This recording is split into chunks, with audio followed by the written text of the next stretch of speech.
Oi, pessoal do terceiro ano, tudo bem com vocês? Tiveram aí um descanso da minha cara, né? Por uns dias, nós estamos voltando. Semana que vem não vai ter aula de novo, porque vocês vão ter as avaliações. Vou deixar para vocês o conteúdo para vocês e a data, só para relembrar, porque eu sei que vocês já receberam as informações, mas só para a gente reforçar mesmo. Hoje nós vamos começar o conteúdo do quarto bimestre, como eu já havia conversado com vocês. A proposta do conteúdo do quarto bimestre é um conteúdo que particularmente eu gosto muito de trabalhar, porque fala sobre capitalismo e globalização. Por que que eu gosto? Que é um tema, às vezes até em alguns momentos polêmico, mas também porque é um tema que está muito próximo da nossa realidade, é o que a gente vivencia no nosso dia a dia. Então, é um tema que eu gosto muito. Se a gente fosse trabalhar em sala, a gente trabalharia de outra forma, pelo menos para a gente iniciar esse processo, mas como não tem jeito, eu vou adaptar também, como a gente fez nos outros bimestres também. É, lembrar que, como sempre nas minhas aulas, com as temáticas que a gente trabalha, eu gosto de sempre pontuar questões críticas a respeito daquilo que a gente está trabalhando. E não vai ser diferente sobre essa temática. Por que que é importante a gente pontuar as questões críticas em relação ao capitalismo e à globalização? Para a gente poder sair do senso comum e poder, a partir disso, ter uma visão mais ampla, uma visão mais global, para ser até redundante, né? Sobre como o capitalismo e a globalização estão inseridos na nossa vida, nós estamos inseridos nesse processo, mas entender que, apesar de estar aí, de não ter como a gente fugir disso, existe sim a questão dos malefícios. Não tem como a gente fingir que isso não existe. Não estou aqui defendendo nenhum tipo de modelo econômico, né? Que é o capitalismo é um modelo econômico atual vigente. Mas para a gente entender que o fato de ser o único que existe ou o único possível no momento, não vai isentá-lo dos problemas que ele vai causar. Então, a gente vai trabalhar um pouquinho disso mais ao final da nossa aula, para vocês terem uma visão um pouquinho diferente dentro desse processo. Então, vamos lá, né? Então, a proposta nossa do bimestre, a gente vai trabalhar com capitalismo e globalização. Hoje é um pontapé inicial do nosso conteúdo, a gente já vai cutucar algumas coisinhas aí na aula de hoje. Vou tentar fazer com que ela não fique tão grande, não prometo, mas é porque a gente tem muita coisa para trabalhar mesmo. E isso que eu ainda dividi essa aula, né? Nem vou dar o conteúdo que eu gostaria de dar tudo hoje, vou deixar para a próxima aula. Isso daqui 15 dias, né? Porque semana que vem não vai ter postagem. Bom, para começar, o que é capitalismo? Bom, é um sistema em que predomina a propriedade privada e a busca constante pelo lucro e pela acumulação de capital que se manifesta na forma de bens e dinheiro. Tô chovendo no molhado, porque você está aqui no terceiro ano, você já sabe muito bem o que é capitalismo. O capitalismo ele vai se basear principalmente no acúmulo de capital, no acúmulo de bens. Capital, quando a gente fala capital dentro do capitalismo, é dinheiro, tá, gente? Vou deixar isso bem claro, para quem ainda não tem, né, essa noção.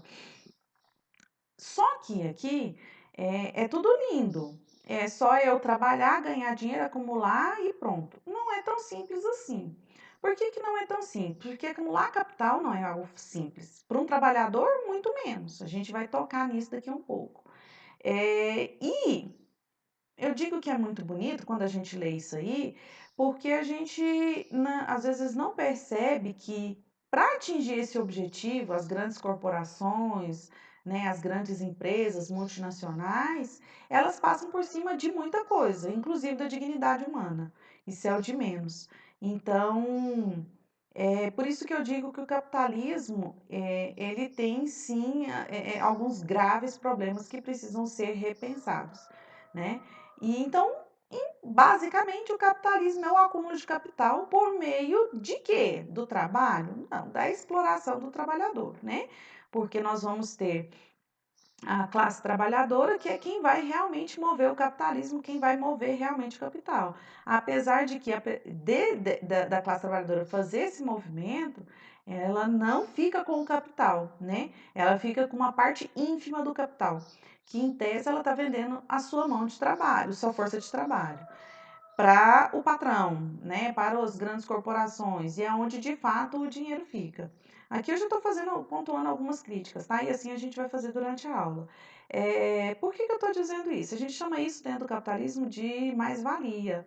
O que é a mais-valia? É a compra da sua força de trabalho. Porém, quando você vende a sua força de trabalho, independente do valor, se você ganha 10 mil de salário, mas você trabalha numa grande corporação, você está ganhando 10 mil, mas provavelmente aquilo que você exerce, aquilo que você faz, você valeria 15 mil, por exemplo.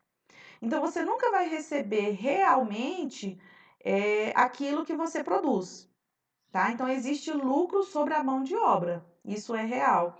Nenhuma empresa, nenhum patrão vai te pagar aquilo total daquilo que você produz. Ele vai ganhar, ele tem lucro até mesmo na sua mão de obra. Então, a gente chama isso de mais-valia. Para quem não sabe, pode escrever, anota esse termo aí, depois vai dar uma pesquisadinha sobre isso, que é algo que gera também muita polêmica, né? Mas agora, como a gente está presencial, as polêmicas não vão surgir. Talvez vocês queiram fazer as polêmicas nos comentários, mas tá bom, vamos para frente. Quando que surgiu o capitalismo?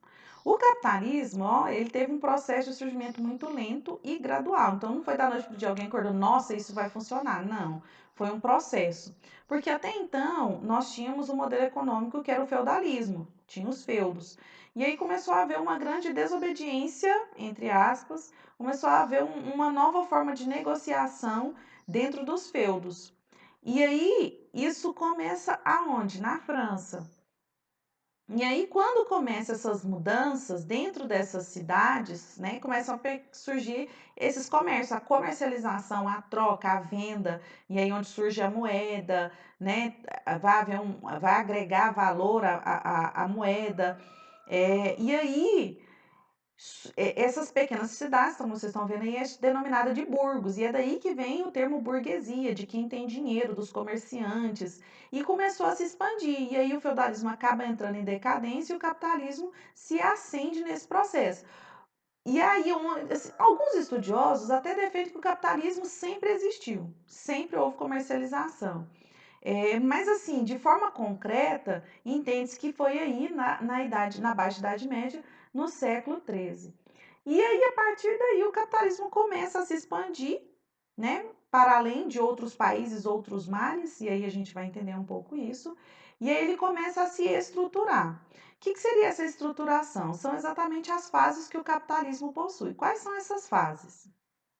Então, nós temos a primeira fase, que é a fase do capitalismo comercial, que é do século XV e XVI, onde aqui a gente vai ter as grandes navegações, os comércios entre os países, começa a haver uma expansão desse comércio. Muito dessa primeira fase está relacionada, aí, como eu disse, com produtos primários, a venda desses produtos. As navegações estão ali dentro do processo da comercialização entre um país e outro. E aí essa é a primeira fase, aquela fase mais simplória do capitalismo. Depois a gente a gente entra na segunda fase, que é o capitalismo industrial, no século XVII, XVIII e XIX. Aqui a gente vai ter grandes mudanças, principalmente no processo produtivo. Por quê? Aqui nós vamos ter o surgimento das indústrias, por isso chamando de capitalismo industrial. Aqui nós vamos começar a deixar nós, vírgula, porque o Brasil nessa história ainda estava muito longe, né? Isso é Europa, tá, pessoal? Vai começar o que? A processar esses produtos primários. Esse processamento é onde vai surgir as primeiras indústrias, vai surgir as fábricas, vai surgir aqui as fábricas com algumas máquinas já mesmo que movidas a queima de carvão. Então aqui a gente começa a ver uma produção já em larga escala, em grande quantidade, e aqui o capitalismo realmente começa a se encorpar. E aqui é onde acontece, né, a revolução industrial, a primeira e segunda revolução industrial. Então aqui o capitalismo ele já começa, além de tomar uma encorpar, ele começa a tomar proporções se espalhando por outros países. além da Europa, né? E por fim, a gente entra na terceira fase, que é o capitalismo financeiro, século XX em diante. Aqui nós já vamos ter uma internacionalização do capital, nós vamos ter uma uma ligação muito forte entre os países, nós vamos ter uma comercialização intensa, vão surgir as bolsas de valores, vão surgir aí os câmbios. Então, isso aqui nesse momento, que seria o auge do capitalismo, nós teremos então como é que eu posso dizer? O ápice do desenvolvimento e da abrangência do capitalismo pelo mundo. Lembrando que aqui nesse período é onde a gente vai passar pelo processo da Guerra Fria, né? No século, a partir da metade do século XX, e aí nós vamos ter um embate muito forte, né, entre os Estados Unidos e a União Soviética. Não vou voltar nisso porque a gente já falou sobre isso, e que a partir daqui a gente sabe, os Estados Unidos sai vencedor e o capitalismo acaba se tornando o modelo econômico adotado em praticamente quase todos os países do mundo. Isso atual, né? E aí aqui a gente tem realmente o ápice do capitalismo. E aí a gente achou, tá, é isso, né? Não, vem mais coisas além disso, porque a gente então tá falando só de capitalismo, a gente não falou de globalização. E aí, alguns cientistas hoje defendem uma nova fase do capitalismo. Alguns acham que esse momento que nós estamos vivenciando, ele ainda está incluso nessa terceira fase. Outros não. Outros estudiosos acreditam e entendem que nós vivenciamos uma quarta fase do capitalismo. Que fase é essa? O geógrafo Milton Santos, um geógrafo muito importante, brasileiro inclusive, ele desenvolveu nos seus estudos um termo para designar o que seria essa nova ordem desse capitalismo, que é a revolução técnico-científica e informacional, muito utilizada e muito disseminada, não só no Brasil, no mundo, tá? E o que seria essa nova fase do capitalismo? O que é essa revolução técnico-científica e informacional? E aqui entra já um pouquinho do que vai ser a globalização para o capitalismo que a gente vai falar, tá? Então vamos ler aqui para vocês entenderem bem esse grande termo, né? Mas que é extremamente importante, eu espero que vocês memorizem bem isso, porque ele vai dar o caminho para a gente entender a globalização e entender a função da globalização para o capitalismo, que são duas coisas que estão atreladas, tá? Então, olha aí, ó, essa nova etapa de produção está vinculada à inserção de uma enorme quantidade de tecnologia e informação. Essa revolução, por sua vez, está ligada diretamente à informática, robótica, telecomunicação, química, uso de novos materiais, biotecnologia, engenharia genética, entre muitos outros que recentemente fazem parte de praticamente todos os segmentos produtivos que marcam essa etapa, assim como outros fatos que marcaram revoluções industriais do passado. Então a gente estaria vivenciando uma nova revolução industrial. Não só industrial, porque vai muito além disso. Então, o que é essa revolução técnico-científica e informacional? É entender que a tecnologia que é desenvolvida atualmente, vem sendo desenvolvida nas últimas décadas, elas têm servido ao propósito de abrangência do capitalismo. Então, a tecnologia que a gente vê na robótica, por exemplo, na produção hoje de N produtos como carro, por exemplo, um carro, boa parte da produção de um carro é feito por um robô. Pouco se faz um homem, né? Há o trabalho humano ali. É, por exemplo, para o campo. O campo hoje é uma tecnologia sem fim, desde os transgênicos até os maquinários, as medidas de, é, de irrigação. Então, hoje o campo é pura tecnologia, não tem nada de atraso hoje no campo, né? Tecnologia voltada para a área da saúde, tratamentos, doenças, vacinas. É, e também, um ponto que inclusive está aqui citado no termo, que é informacional. A informação, a fluidez e a forma como a informação se dá, se propaga hoje, ela é assustadora. Assustadora. Por que eu digo que ela é assustadora? Porque hoje a gente, em questão de segundos, uma coisa aconteceu aqui, ela já toma a internet como um todo, roda o mundo todo Isso nós falamos de informação, imagina isso para o capital. Imagine o quão importante é, por exemplo, a questão da internet, da telecomunicação, no sentido de pensarmos a economia global, a interligação das bolsas, das compras, das transações entre indústrias, entre grandes corporações de diversos países, quando são fundidas, transações. Hoje, gente, o dinheiro hoje ele é virtual, né? Hoje o dinheiro ele não é em espécie.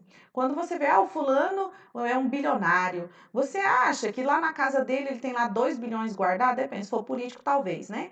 Mas se não for, aquele dinheiro é um número que existe virtualmente e que não existe fisicamente. Então, para vocês terem uma noção do que é essa informação, essa fluidez, essa rapidez do que a tecnologia proporcionou. Pensem aí a quantidade de cabos intercontinentais, fibras óticas. É muita loucura, né? Se a gente for parar para pensar, é uma coisa muito louca, porque é uma tecnologia, um avanço que antigamente era inimaginável, inimaginável, e que hoje é totalmente possível. Essa fluidez de informação, ela pode ser benéfica e pode ser maléfica, não só de informação, né? Porque a gente fala aqui de informação, e eu vou mostrar agora uma imagem para vocês, que a partir dessa revolução técnico-científica e informacional, ocorreu um fenômeno, que a gente chama isso de compressão do espaço e tempo.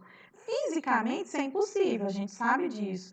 Mas para a geografia, a gente entende que houve uma diminuição do espaço e do tempo a partir das tecnologias que foram desenvolvidas, tanto para a fluidez da informação, quanto para a fluidez do transporte, da movimentação das pessoas sobre a superfície terrestre.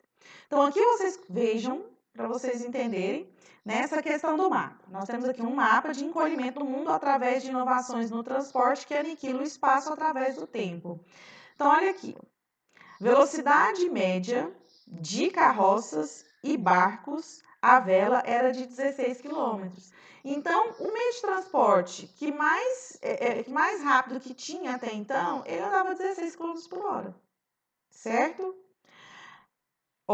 Em 1950, 1930, nós já tínhamos as locomotivas a vapor, que faziam 104 quilômetros por hora, e os barcos a vapor, 58 quilômetros por hora. Estão entendendo, né? Em 1950, aviões a hélice de 460 a 640 km por hora. Quanto tempo eu gastaria, né? Se eu saísse da Europa vindo para a América? Entre aqui e aqui. E aqui nós vamos lá para 1980, 60, eu não consegui enxergar aqui direito, acho que é. Aviões a jato de passageiros que voam aí a 1.120 km por hora. Ou seja, o mundo diminuiu? Não. Mas o tempo gasto para se transitar pelo mundo, sim. Então a gente chama isso de compressão do espaço e tempo. É uma loucura. Isso é bom? É muito bom. Isso também pode ser ruim? Sim. E o coronavírus está aí para mostrar isso para a gente. Porque imagine se a gente tivesse nessa época aqui, não teria se espalhado pelo mundo. Não teria, né? Também não teríamos tecnologia para tratar, né? Claro. Mas temos pontos positivos e pontos negativos nesse processo. Assim como, por exemplo, a questão da vacina. A gente sabe, sonha todos os dias, né? Com a vacina. Hoje, a transferência de tecnologia vai tornar possível que essa vacina consiga ser produzida por vários países em vários países, sem necessariamente precisar de um único país fazer a produção para o mundo inteiro, que seria impossível. Então, a transferência de informação, a cooperação, tudo isso está relacionado diretamente com a globalização, tá? Não vou nem falar globalização ainda, nós vamos chegar lá, né? Está relacionado diretamente com essa revolução técnico-científica e informacional. Então, é positivo? Muito, muito positivo, muito positivo. Mas a gente vai entrar nos poréns ali. Então, essa revolução técnico-científica e informacional, para eu bater bem nessa tecla, para vocês formar isso na cabeça de vocês, seria o quê? Toda a tecnologia que é desenvolvida em todas as áreas, independente das áreas, de qualquer área, e ela é desenvolvida para atender aos interesses do capital, tá, gente? Claro que nós estamos vivenciando, por exemplo, essa questão do coronavírus, e a gente tem visto, né, muito do que tem sido muitos países abrindo mão de patentes, de muitas informações, de ganhos, para a gente tentar ter um pouco de normalidade nos próximos meses ou até um ano, né? Que é a perspectiva aí da vacina do coronavírus. Então, assim, tem muitos pontos positivos, mas a gente vai elencar alguns pontos negativos desse processo. Onde a gente vai entrar com a globalização? A revolução técnico-científica e informacional, ela foi a base para que ocorresse o fenômeno da globalização. O que é globalização? Então vamos ler aqui. Ó. É um fenômeno do modelo econômico capitalista. Então a globalização é uma consequência do capitalismo e principalmente dessa última revolução, da revolução técnico-científica e informacional. Se não fosse a revolução tecnológica, a globalização não seria possível de ocorrer. Por que não? Vamos entender. O qual consiste na mundialização do espaço geográfico por meio da interligação econômica, política, social e cultural em âmbito planetário. Por que sem a revolução técnico-científica e informacional não seria possível a globalização? Porque essa mundialização não seria possível. Porque a globalização é exatamente a fluidez com que se dá as informações, o movimento das pessoas, o movimento de mercadorias, o movimento do capital, de tudo. De como tudo gira, né? Como tudo hoje é alcançável, entre aspas. A gente vai chegar nesse ponto. Então, a globalização ela só foi possível por causa dessas tecnologias.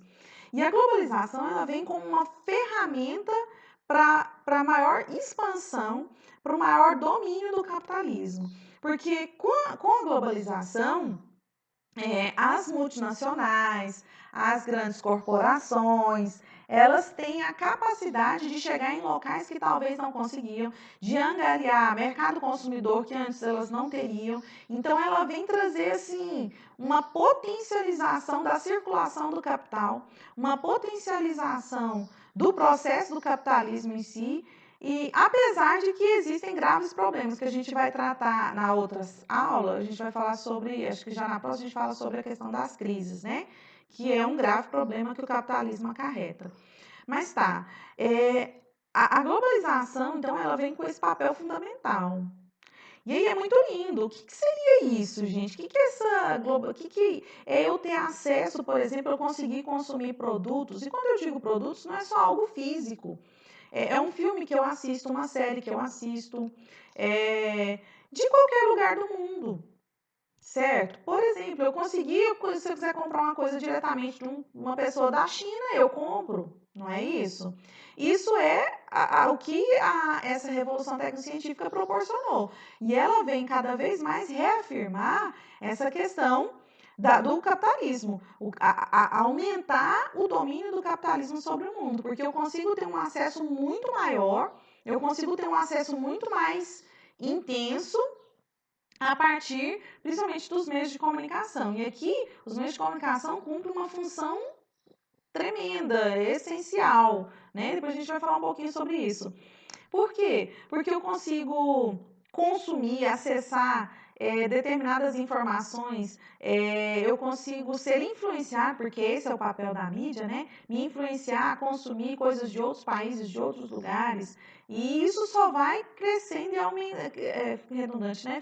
Só aumenta ainda mais essa questão do domínio do capitalismo. Então, entender que a globalização é isso, é um processo, é um fenômeno consequência do capitalismo, mas que também vem a atender aos interesses do capitalismo. E aqui a gente vai bater numa tecla que é a questão da globalização como um processo heterogêneo e desigual e que ocorre em diferentes escalas. O que isso quer dizer, professora? O que quer dizer que a globalização é um processo heterogêneo e desigual? Quer dizer que ela existe, ela em tese está no mundo todo, mas nem todo mundo tem acesso a ela. Por que nem todo mundo tem acesso, gente? Porque para eu poder fazer parte disso, eu preciso ter capital. Eu preciso ter capital para me inserir dentro do processo da globalização. Por quê? Porque se eu não tiver internet, por exemplo, eu não vou ter acesso a determinados serviços, eu não vou ter acesso a determinados vídeos, redes sociais, eu não vou conseguir ter um contato maior, por exemplo, com o mundo, com outros mundos, com outros países. Por exemplo, a Revolução Técnico-Científica, ela trouxe diversos benefícios para a gente. Muitos, em relação ao transporte, medicina, nossa, se a gente fosse enumerar aqui, muitas. Mas o fato dessa tecnologia existir, não quer dizer que eu consiga ter acesso a essa tecnologia. Por exemplo, eu tô com vontade de ir para a Europa. Eu vou ali no aeroporto, entrar dentro do avião e vou para a Europa. Simples assim? Não. Se eu não tiver dinheiro para isso, eu não vou poder usufruir dessa tecnologia, dessa maravilha que é eu poder chegar na Europa em algumas horas. E se eu fosse viajar para minha família, aqui nós somos 4 pessoas, eu precisaria, e hoje com o valor que tá o dólar, né? Eu precisaria em torno de uns 35 mil reais a 40 mil reais para viajar, nós 4 para a Europa. Por exemplo, às vezes a gente não tem essa ideia, por exemplo, uma questão muito simples é a questão da internet, né? Nem todo mundo tem acesso à internet. Às vezes a gente parte da nossa realidade de que eu tenho um 4G lindo, pago todo mês, meu pai tem ali, paga minha internetzinha mensal, eu tenho acesso, é tudo lindo. Mas tem muita gente que não tem isso, que não tem internet. Pra gente parece às vezes algo até inimaginável, né? Viver sem internet, mas tem quem viva, né? Tem quem viva. O brasileiro é das populações que mais acessam a internet no mundo. E a nossa internet é um lixo, né? Você sabe que são uma das piores internets do mundo. E ainda assim nós somos um dos que mais acessamos. Mas em determinados países, isso é luxo, isso é luxo, isso é luxo. Então a tecnologia existe, mas ela não é para todo mundo, só é para quem pode pagar. A mesma questão, a questão do consumir produtos, roupas, celulares, calçados, né? A gente sabe que existem coisas caríssimas, né? Está aí lá, acabaram de lançar um iPhone aí, ele vai sair em torno de 11 mil reais, o novo, né? O mais da linha lá, né? Vai sair em torno de 11 mil reais, principalmente por causa do valor do dólar. Mas não é para todo mundo. Para mim, muito menos. Não sei para vocês, né? Isso é uma coisa assim, fora de realidade para mim. Fora de realidade. Então, entender que ela é um processo que existe, a globalização, no mundo todo, mas ela não é para todo mundo. Ela só é para quem pode pagar por ela. Às vezes você faz parte do processo, não de um processo como um todo. Então, por exemplo, quem já andou de trem-bala? Eu nunca entrei, eu nunca andei, nunca fui nem num país, nunca saí do Brasil, né, gente? Nunca fui nem num país que tivesse esse trem. Então, assim, existe, é lindo, né? Mas eu não tenho acesso, só se eu puder pagar por ela. Por isso que ela é um processo desigual. Então, e que é um ponto de crítica, endeusar o processo é um erro. Por que é um erro? Porque ele é um processo excludente. Ele só é um processo para quem tem capital para usufruir.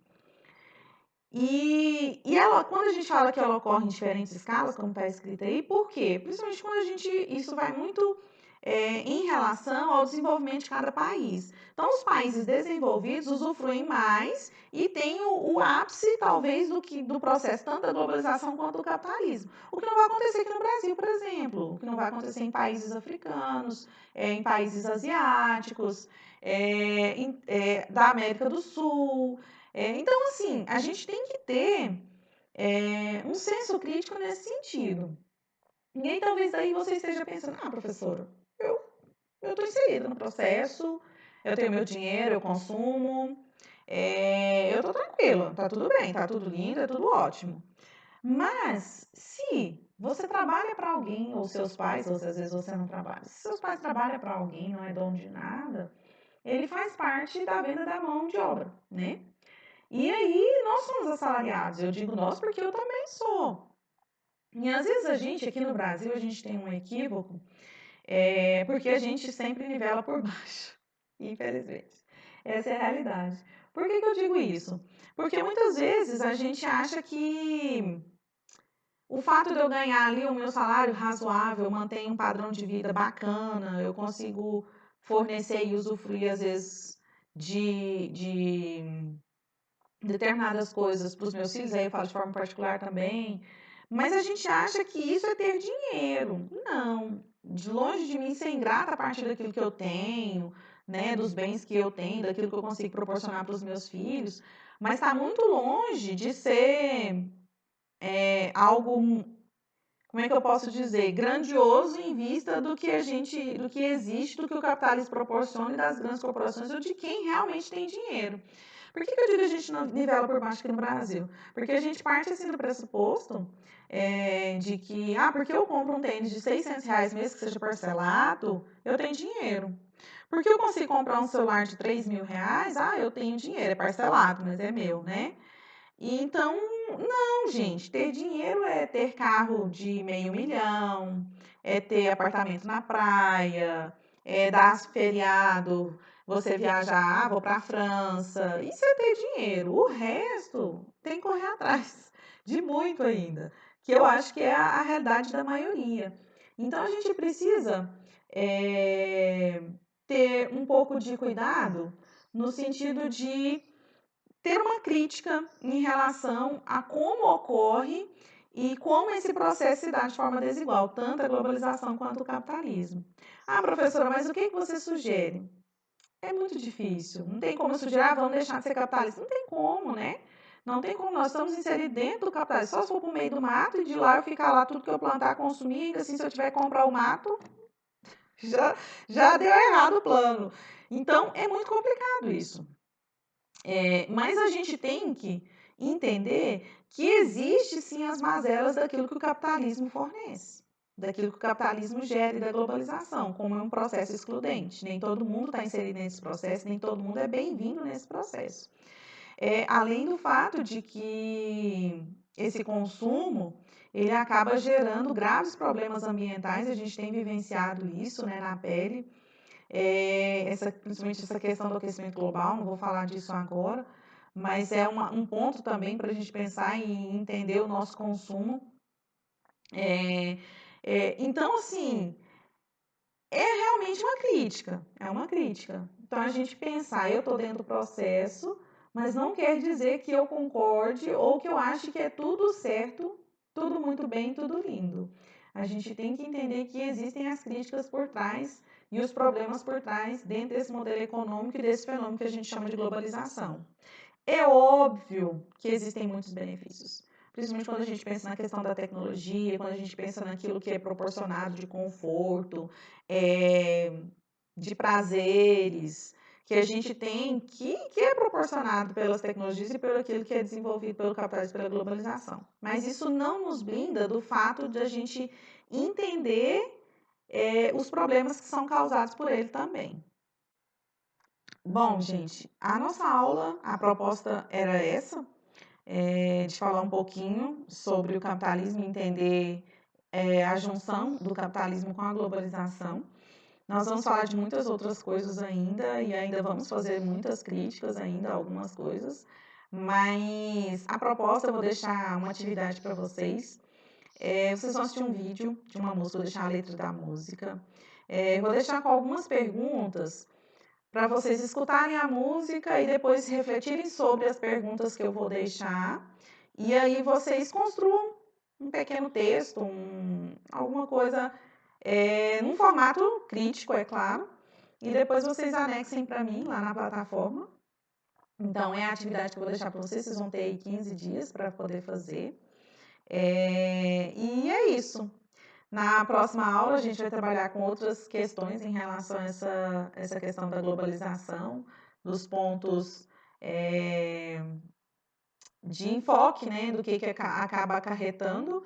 E é muita coisa para a gente trabalhar ainda, mas a gente vai finalizar e aí é o nosso último conteúdo do bimestre, tá? Um abraço para vocês, um beijo e até daqui 15 dias.